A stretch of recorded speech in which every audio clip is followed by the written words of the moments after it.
two strange men doing in my house? Relax, Daniel. They're my friends. Your friends? At this hour? Amara, are you cheating on me? Why are you asking me that? Because you're my wife. And when I discovered you were cheating on me, wasn't I your wife? When my husband brought another woman into our marriage, his family told me to pray. So I prayed. I prayed for his heart to change. I prayed for our marriage to survive. I prayed until I had no tears left. But the day I finally brought two strange men into my own house, everybody suddenly remembered that I was a wife. And my husband, he nearly lost his mind. He screamed that I had disgraced him. He called his family. He called the neighbors. He even threatened to end our marriage. But there was one thing he didn't know. Those two men had not come into my house to sleep with me. They had come to help me expose the biggest secret my husband had been hiding from me. And when the truth finally came out, my husband was the one begging me not to leave. Amara had been married to Daniel for 7 years in the beginning. Daniel was everything she had dreamed of. He used to wait for her after work. He called her during lunch breaks. He would come home with small gifts and tell her, "You are my peace." Amara believed him. They rented a tiny apartment. They saved money. They prayed together. And when Daniel finally got a better job and their lives improved, Amara thought their marriage had survived the difficult years. She was wrong. The first sign came when Daniel started coming home late. At first, Amara didn't complain. Work is stressful, she told herself. Then the late nights became normal. 11 p.m., 12 a.m., sometimes 2 a.m. And every time she asked where he had been, Daniel had the same answer: work. One night, Amara smelled a woman's perfume on his shirt. She stared at him. "Daniel, whose perfume is this?" Daniel looked at his shirt and shrugged. "I don't know."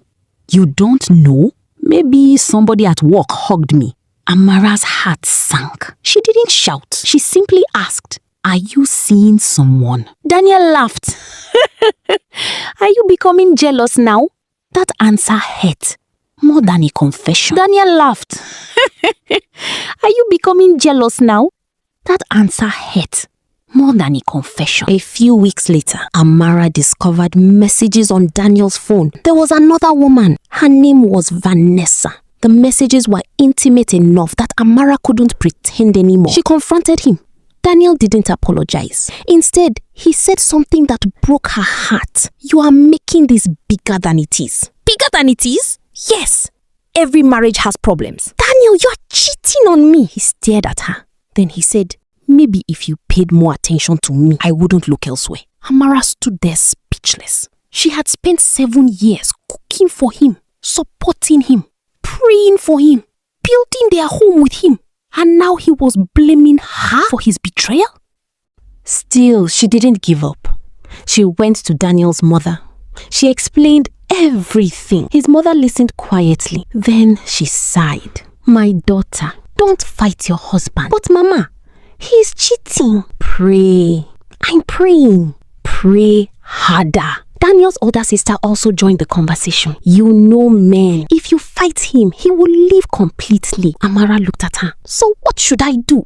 "Endure." That word stayed in Amara's mind. Endure. So she endured. Months passed. Daniel continued seeing Vanessa. Amara cried silently. She stopped complaining. She stopped asking questions. And something inside her slowly changed. Not because she stopped caring, because she became tired of begging someone to respect her. One evening, Daniel came home smiling. Amara looked at him. "Why are you happy?" "I had a good day." She smiled. "That's good." Daniel went upstairs. He didn't notice something strange. Amara wasn't angry anymore. She wasn't crying. She wasn't asking questions. She had made a decision. The next morning, Amara called two men. Their names were Victor and Samuel. They were both professionals, and they had one job: to help her uncover the truth. Amara didn't tell Daniel. She didn't tell his mother. She didn't tell his sister. She simply began gathering evidence: bank transfers, hotel receipts, messages, photographs, phone numbers, everything. But there was one problem. Amara discovered that Vanessa wasn't Daniel's only secret. There was another woman and another bank account. Daniel had been secretly moving money out of their family account. Money Amara thought they were saving for their future. She was stunned. What are you planning to do with all this money? Daniel didn't know she had discovered it. Then, one afternoon, Amara found something that changed everything. A property document.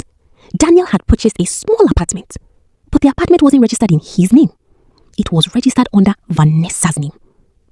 Amara's hands trembled. This wasn't just an affair. Daniel was preparing to leave her, and he intended to live with money they had built together. That night, Amara finally decided.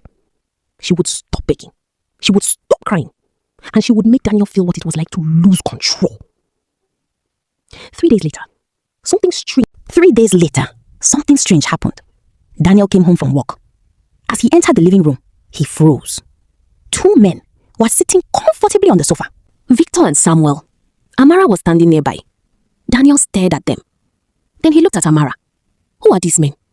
Amara calmly replied, My friends. Daniel's face changed. Your friends? Yes. Since when do you have male friends coming into my house? Amara shrugged. Since I realized I don't need permission to have friends. Daniel exploded. Are you cheating on me? Amara looked directly into his eyes. What would you do if I was? Daniel became furious. He grabbed his phone. I'm calling my mother. Amara smiled. Call her. Within 30 minutes, Daniel's mother and sister arrived. His mother walked into the house shouting, What kind of disgrace is this? She pointed at the 2 men. You brought strange men into your matrimonial home? Amara looked at her calmly. Mama, I thought you told me to endure. I told you to pray. I prayed. And what happened? Amara smiled sadly. Nothing. The room became silent. Then Daniel shouted, You've been cheating on me. Amara looked at him. Interesting. What? Because when I complained that you were cheating on me, everyone told me to pray. Nobody answered. Daniel's sister looked uncomfortable. But Daniel wasn't listening. He was consumed by jealousy. You think I'm going to tolerate this?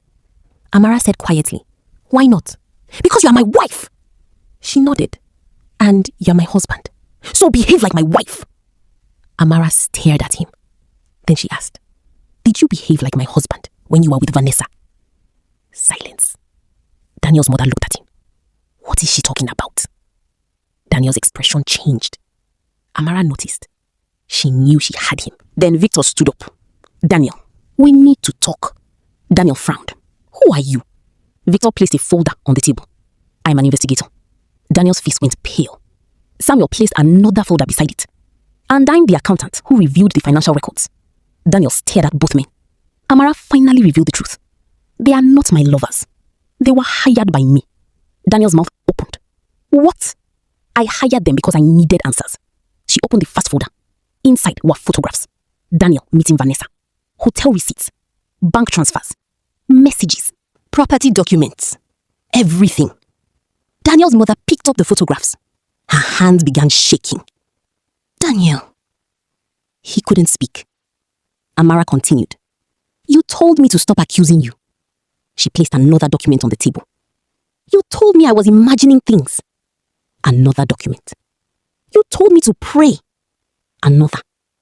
And while I was praying, you were secretly moving our money and buying property for another woman. Daniel sat down. His anger disappeared. For the first time, he looked frightened. But Amara wasn't finished. She pulled out one final envelope. This is the real reason I brought these men here. Daniel looked at her. What is that? DNA results. The room went completely silent. Daniel's mother slowly sat down. What DNA results? Amara looked at Daniel. Remember when you told me our youngest child didn't look like you? Daniel's face changed. Months earlier, during an argument, Daniel had accused Amara of being unfaithful because their youngest son didn't resemble him. Amara had never forgotten those words, so she secretly took a DNA test. She opened the envelope. The child is yours. Daniel stared at the paper.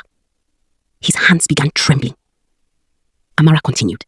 You accused me of something I never did, while you were doing exactly what you accused me of. Daniel lowered his head. For the first time, he couldn't defend himself. Then came the biggest twist. Victor looked at Daniel. There is one more thing. Daniel slowly raised his head. What? Victor placed a final document on the table. The apartment you bought for Vanessa. Daniel looked terrified. What about it? It wasn't actually purchased with your money. Daniel frowned. Victor pointed to the document. The money came from your joint savings account. Daniel stared at the papers. Then Amara said, I knew. Daniel looked at her. You knew? Yes. Then why didn't you stop me? Amara's eyes filled with tears. Because I wanted to see how far you would go when you thought I was blind.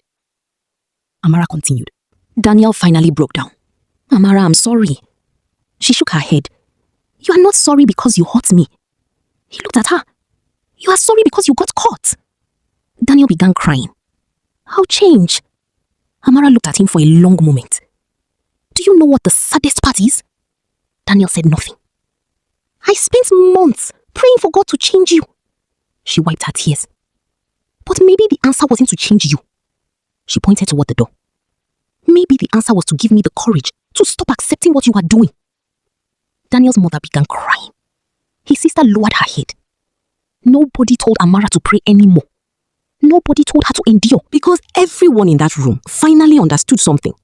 Prayer should never be used as an excuse to make someone tolerate betrayal. Daniel begged Amara for another chance. But Amara didn't give him an answer that night. She simply packed a small suitcase. At the door, Daniel asked, Where are you going? She turned around. Somewhere I can hear myself think. Then she walked away.